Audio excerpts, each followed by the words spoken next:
வணக்கம் ஃப்ரெண்ட்ஸ். லட்சுமி அவர்கள் எழுதிய பவளமல்லி அத்தியாயம் 7. அத்தை பத்மாவதிக்கு மிகுந்த இரக்க குணம். தூரத்து உறவினராக இருந்தாலும் கஷ்டப்படுவதை பார்த்து கொண்டு சும்மா இருக்க மாட்டாள். தானே வழிய முன்வந்து பணத்தையும் தன் செல்வாக்கையும் பயன்படுத்தி பல விதத்தாலும் உதவி செய்வாள். ஆனால் அவளுக்கு ஒரு பெரும் பலவீனம் இருந்தது. தன் ஆதரவில் இருப்பவர்கள் தன் வார்த்தைக்கு கட்டுப்பட்டு அடங்கி போக வேண்டும் என்று பிடிவாதம் எப்பொழுதும் உண்டு. அவள் சொல்லை மீறிவிட்டால் பின்னர் அவர்களை அவளுக்கு பிடிக்காமலே போய்விடும். அவர்களை ஒரேடியாக ஒதுக்கிவிட்டு நகர்ந்து கொண்டு விடுவாள். மிகவும் பாடுபட்டு தான் தேடி வைத்த வரனை ஊர்வசி தட்டி கழித்து விட்டதை கண்டு அவள் வெகுண்டு போயிருந்தாள். பெயர் ஊர்வசினதும் இந்திரலோகத்தில் இருந்து வந்தவள்னு நினைப்பு. ஏற்கனவே ஒரு கல்யாணம் நின்று போயிட்டதே, அதனாலே கெட்ட பெயர் வேற. காசும் பணமுமாக வந்தவனை உதறிவிட்டாலே. படிச்சிருக்கோம், வேலை பார்க்கிறோம் என்ற திமிர் இருக்கட்டும். அத்தை தனக்குள்ளே சிறந்து கொண்டாள். தன் கருணை பார்வையை அவர்கள் பக்கம் இருந்து வேறு திசைக்கு திருப்பி கொண்டு விட்டாள். ஊர்வசியின் அலுவலகத்திற்கு நலன் விசாரிக்க தொலைபேசியில் அவ்வப்போது தொடர்பு கொள்ளும் வழக்கத்தை அடியோடு கைவிட்டு விட்டாள். ஊர்வசி தானே வழிய தொலைபேசியில் அத்தையை அழைத்து நலன் விசாரித்தாலும் சில சமயம் வீட்டில் இல்லை என்று வேலைக்காரி பதில் கூறி விடுவதுண்டு. நன்றி மறந்தவள் என்றோ, அத்தை செய்த உதவிகளை மறந்து வாழ்பவள் என்றோ கேவலமாக கருதப்படக்கூடாது என்ற கொள்கையினால் சில சமயங்களில் ஓய்வு நாளில் ஊர்வசியை அடையாருக்கு சென்று நேரில் பார்க்க போவதுண்டு. அப்பொழுதும் அத்தையிடம் அவளுக்கு கிடைத்தது அசட்டியான வரவேற்பு தான். எங்கே வந்தாய் என்பது போன்ற ஏளனமான பார்வையை பாராட்டாமல் ஊர்வசி உட்கார்ந்து பேசுவாள். ஆனால் அத்தை அவளை விரட்டி அடிக்கும் தோரணையில் எழுந்து தன் கடிகாரத்தை பார்ப்பாள். அடட, மறந்துட்டனே, இன்னைக்கு நான் தாம்பரத்தில் ஒரு சிநேகிதியின் பிறந்த நாள் விழாவுக்கு போகணும், கிளம்பணும். அப்போ நீயும் என்று சட்டென விடை கொடுத்து விடுவாள். ஒரு முறை அவ்வாறு சென்றிருந்த போது அவளை பார்த்தவுடனே பத்மாவதி முகத்தை கடுமையாக வைத்து கொண்டாள். ஊர்வசி, நீ எதுக்கு வந்திருக்கேன்னு தெரியும். முன்பு போல பணம் காசு கடன் கொடுக்கிற சங்கதியெல்லாம் இப்போது யார்கிட்டையும் வச்சுக்கிறது இல்லை. காலங்கர்த்தாலே வந்து என்னை வீணாக சிரமப்படுத்தாதே. சாட்டி அடியுண்ட வேதனையால் ஊர்வசி வெட்கத்தில் சுருங்கி போனாள். உண்மையில் அவள் அதற்காக அங்கு வரவில்லை. அத்தையை பார்த்து பல நாளாயிற்றே, அவர்கள் நலன் விசாரிப்பது கடமையாயிற்றே என்று வந்தவளுக்கு நல்ல வரவேற்பு. உங்களை பார்த்துவிட்டு போகலாம்னு தான் வந்தேன் அத்தை. உட்கார மனமின்றி பணிவுடன் பதிலளித்தாள் அவள். உன்னை எனக்கு நல்லா தெரியும், நீ பெரிய காரியவாதி. அத்தை மேலே பேசுமுன் ஊர்வசி தாங்க முடியாதவளாய் வணக்கம் செய்துவிட்டு வந்த வேகத்திலேயே திரும்பிவிட்டாள். அத்தையின் மனமாற்றத்தின் காரணம் அவளுக்கு தெரியும். ஆனால் அம்மா தான் புரிந்து கொள்ளவில்லை. அடிக்கு ஒரு தடவை பத்மாவதி இந்த பக்கம் வருவதையே நிறுத்தி கொண்டு விட்டாலே, நம்ம போதாத காலம் என்று புலம்பினாள் சிவகாமி. சென்னையில் அவர்களுக்கு பெருமுதவியாக இருந்த அத்தையின் உறவு துண்டிக்கப்பட்டு விட்டதும் ஊர்வசி தன்னந்தனியே பற்றாக்குறையில் பாடுபட வேண்டி வந்துவிட்டது. முன்பெல்லாம் சம்பள பண மாதம் ஓய்வு அடையும் முன் தீர்ந்து போய்விட்டால் அத்தையிடமோடி 50-100 கைமாற்றாக வாங்கி கொண்டு வந்து காலத்தை ஓட்ட முடிந்தது. ஆனால் இப்போது அவளுக்கு கடன் கொடுப்பார் யாரும் கிடையாது. அம்மாவுக்கு ஹார்லிக்ஸ் வாங்க பணம் இல்லையா? ஏன் வாங்க முடியாது? முடியுமே. அவள் உடை வாங்க ஒதுக்கி வைத்திருக்கும் பணத்தை பயன்படுத்த வேண்டியது தானே. அம்மாவின் சுகம்தான் முக்கியம். மூவருக்கும் ஆணிவேராக ஆதரவாக இருப்பவள் அவள் அல்லவா? குடை என்ன பெரிய விஷயமா? ஊர்வசிக்கு இளம் வயது. கொஞ்சம் மழையில் நனைந்தால் கரைந்து போய்விட அவள் வெள்ளக்கட்டியா என்ன? பஸ் நிலையத்தில் இருந்து அருகில் இருக்கும் அலுவலகத்திற்குள் நுழைய கொஞ்ச தூரம் வெயிலில் நடந்தால் வாடியா போய்விடுவாள். தன்னை தானே சமாதானப்படுத்தி கொண்டு தன் தேவைகளை குறைத்து கொள்ள தொடங்கினாள்.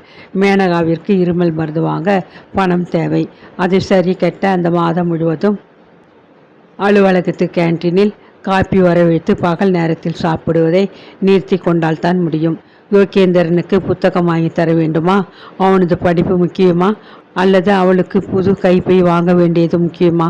வரவேற்பு பகுதியில் வியாபார விஷயமாக விசாரிக்க வருகிறவர்கள் அவள் முகத்தை பார்க்க போகிறார்களே தவிர அவள் தோளில் சுமந்து கொண்டு வரும் பை இப்படி தேய்ந்து மிகவும் பழையதாகி விட்டது என்றா கவனிக்கப் போகிறார்கள்? ஜெயப்படி திருடர்கள் பஸ்ஸில் அவள் மணி பர்ஸை அதிலிருந்து எளிதாக கையை விட்டு திருடி கொள்ளாது கீழ்ந்து இருக்கும் வாய்ப்பகுதியை மட்டும் பழுது பார்த்துவிட்டால் போகிறது. அவ்வளவு தானே. இவ்வாறு பல தியாகங்கள். அப்போதெல்லாம் அவளுக்கு அண்ணன் செந்தில் நினைவு வரும். ஒரு நல்ல சட்டை கூட போடாது, வெயில் மழை என பாராது குடும்பத்து சுமை தாங்கியாக அவர் எப்படி பாடுபட்டார். சாகும் தருவாயிலும் குடும்பத்தின் வருங்காலத்தை பற்றிய கவலையோடு தானே இறந்தார்.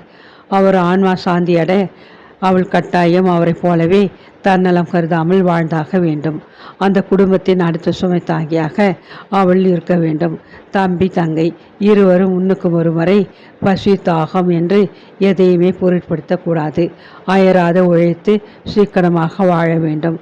தம்பி தங்கையை கண்ணின் கருவினைகளாக பாதுகாக்க வேண்டும். அதுதான் அவளது கடமை. அண்ணனுக்கு செய்து கொடுத்த சத்தியம். 2 ஆண்டு காலம் எப்படியோ ஓடிவிட்டது. அவளுக்கே அதிசயமாகத்தான் இருந்தது. அம்மாவிற்கு கூட இப்போது முன்னை விட உடம்பில் தேம்பு கூடிவிட்டிருந்தது போல முகம் தெளிவு பெற்றிருந்தது. வீட்டு வேலை அனைத்தையும் சிவகாமி மிகவும் சுறுசுறுப்பாக செய்து முடித்தாள். மேனகா BA இறுதி ஆண்டில் படித்து கொண்டிருந்தாள். படிப்பிலே அவள் எப்போதும் போல கெட்டியாகத்தான் விளங்கினாள். அந்த வகையில் தங்களை பற்றி ஊர்வசிக்கு மெத்த மகிழ்ச்சி. யுகேந்திரனுக்கு இன்னும் 2 ஆண்டு தான் இருந்தது.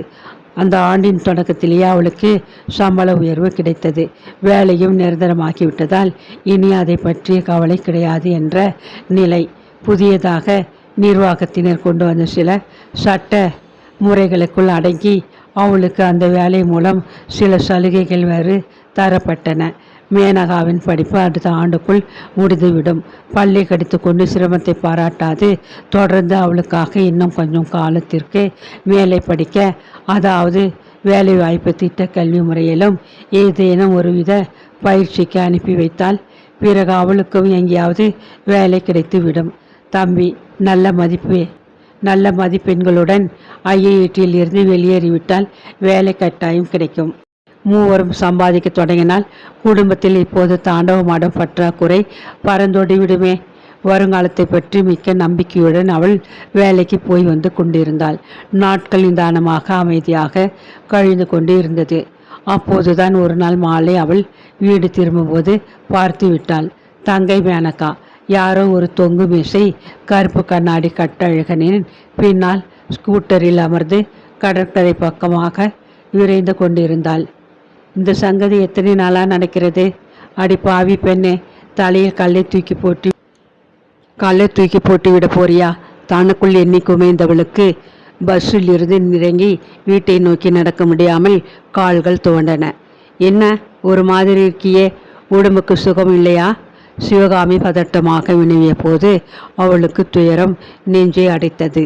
சில நாளாக அவள் தங்க மேனகா இருட்டு தொடங்கிய பின்னர் தான் வீடு திரும்ப ஆரம்பித்திருந்தாள். இன்னைக்கு எங்கள் கல்லூரியில் ஒரு பேச்சு போட்டி, அதனால் நேரமாயிட்டது என்பாள் ஒரு நாள். இன்னைக்கு ஒரு கருத்தரங்கு நடந்துச்சு, பாதியில் எழுந்து வர முடியலை, நேரமாச்சு என்பாள் மற்றொரு நாள். அவள் சொன்னவற்றை அப்படியே அம்மாவும் நம்பிவிட்டாள், அக்காவும் ஆமோதித்தாள்.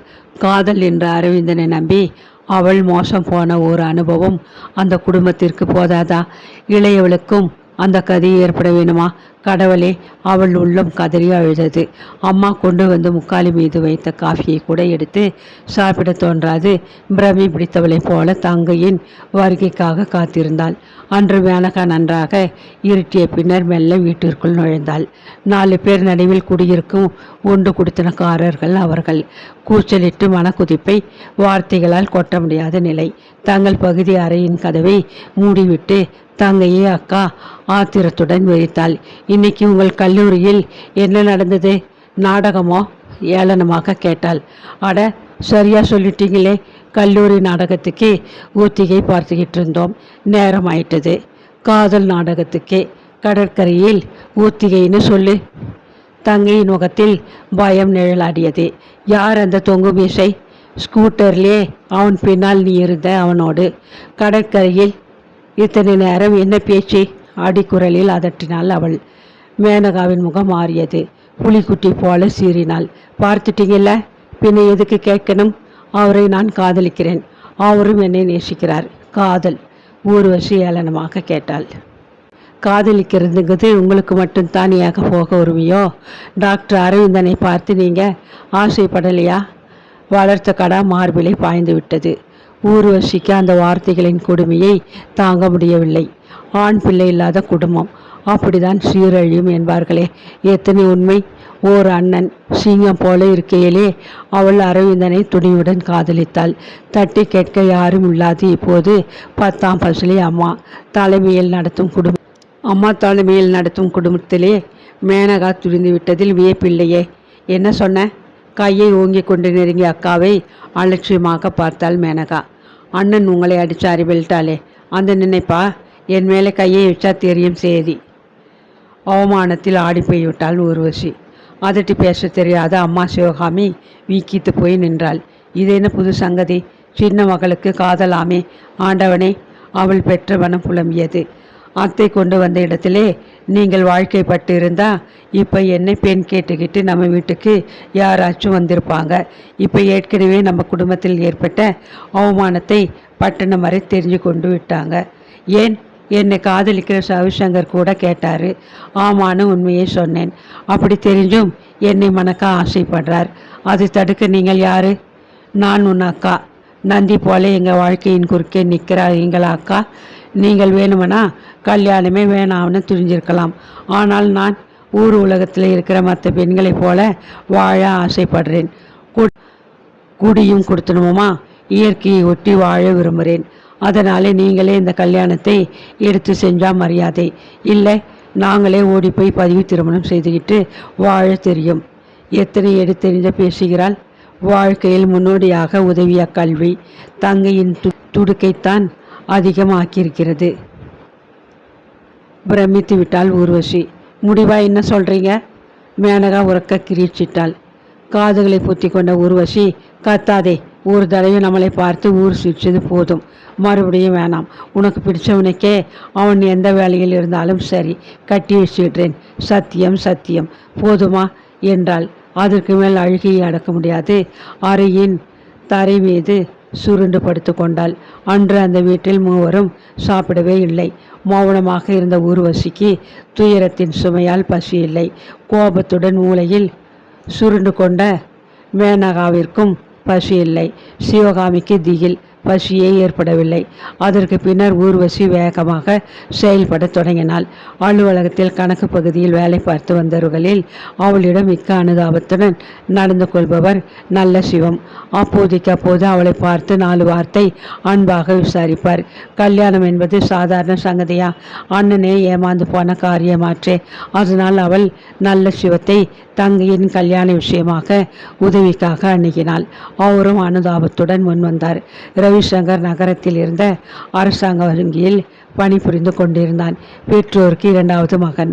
நடுத்தர குடும்பம். மூத்தவனுக்கு சுமாரான இடத்தில் பெண் எடுத்திருந்தார்கள். திருமணம் என்றதும் ரவிசங்கர் காதலை மூட்டை கட்டி வைத்துவிட்டு பெற்றோரின் பின்னால் பதுங்கிவிட்டான். பெற்றவர்கள் வரதட்சணை சீர் என்று கண்டிப்பாக பேசினார்கள். வலிந்து போனால் எப்போதும் இழப்பம்தானே. வேறு வழி புலப்படவில்லை ஊர்வசிக்கு. ஆபத்துக்கு உதவி என்று கிராமத்தில் இருந்து கொண்டு வந்த வங்கியில் சேமித்து வைத்திருந்த பணத்துடன் அலுவலகத்திலும் கொஞ்சம் கடன் வாங்கினாள். சம்பந்திகள் போட்ட நிபந்தனைகளுக்கு எல்லாம் அடிபணிந்து எப்படியோ சுபயோக சுபதினத்தில் மேனகாவின் திருமணத்தை முடித்து விட்டாள். 3வது ஆண்டு படிப்பை கணவன் வீட்டிலே இருந்து தொடர்ந்து படிப்பதாக கூறிவிட்டு தங்கை பூக்ககம் புறப்பட்டு போய்விட்டாள். வாங்கிய கடன் பிடிப்பு போக மீதம் வந்த சம்பளத்தை வைத்துக்கொண்டு வருங்காலத்திற்கு யுகேந்திரன் கை கொடுப்பான் என்ற நம்பிக்கையில் அவள் நாட்களை ஓட்டி கொண்டிருந்தாள்.